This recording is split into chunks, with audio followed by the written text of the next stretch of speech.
Cette chronique équipement vous est présentée par le Trio Hockey, Sport Rousseau, Hockey Expert et l'entrepôt du hockey.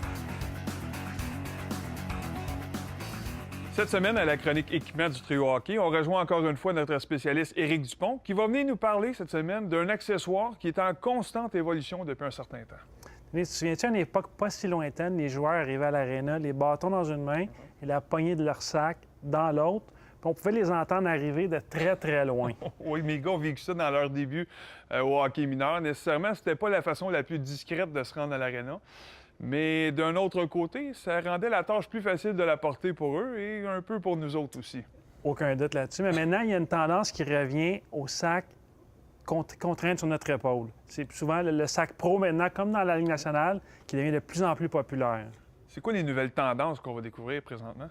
Les sacs, mais vraiment les sacs les deux populaires qu'on vend en magasin, c'est les sacs pro de CCM et de Warrior. Le modèle de sac pro est sans contredit le plus populaire sur le marché à l'heure actuelle. C'est un grand sac avec beaucoup d'espace, mais qui est surtout facile à transporter, beaucoup plus que dans le passé. On peut même, sur certains modèles, y ajouter le logo de votre équipe, aussi disponible dans une multitude de couleurs dans la plupart de nos magasins. Moi, j'adore ça. Il n'y a rien de plus fun pour un jeune de démontrer la fierté et son appartenance à son équipe à bas âge. Pour moi, en tout cas, je trouve que c'est une excellente initiative de la gamme Pro. Maintenant, est-ce qu'on regarde, chez les gardiens, est-ce que c'est la même chose pour eux aussi? C'est un petit peu différent parce que, comme tu sais, Denis, l'équipement de gardien est gros, encombrant et plus compliqué à transporter. Donc, les gardiens vont encore opter la plupart du temps pour un sac avec des roues. Le premier modèle qu'on va parler, c'est le sac CCM Pro pour gardien qui est muni de 3 roulettes tout-terrain. De plus, il a été conçu de poignées renforcées avec des pochettes intérieures.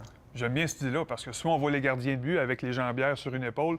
J'imagine très mal être capable de lever le reste de l'équipement, un gros sac très lourd sur l'autre épaule. Évidemment, avec des roues, ça rend la tâche beaucoup plus facile. Il y a Under Armour également qui propose quelque chose d'intéressant. Under Armour propose un sac, mais c'est pas un sac d'équipement de hockey. C'est plus un sac pour emmener au gym. Il a été conçu de plusieurs pochettes, en plus d'être léger, ce qui est véritablement un plus lors des nombreux va-et-vient du joueur. C'est une excellente idée. C'est certain que moi qui vais régulièrement au gymnase s'entraîner, je vais prendre le temps des pieds, évidemment, ce sac-là, pour me le procurer moi-même. Maintenant, est-ce que tu as quelques conseils d'achat à nous proposer pour les gens à la maison? Premièrement, est-ce qu'on aime mieux avoir un sac avec ou sans roue?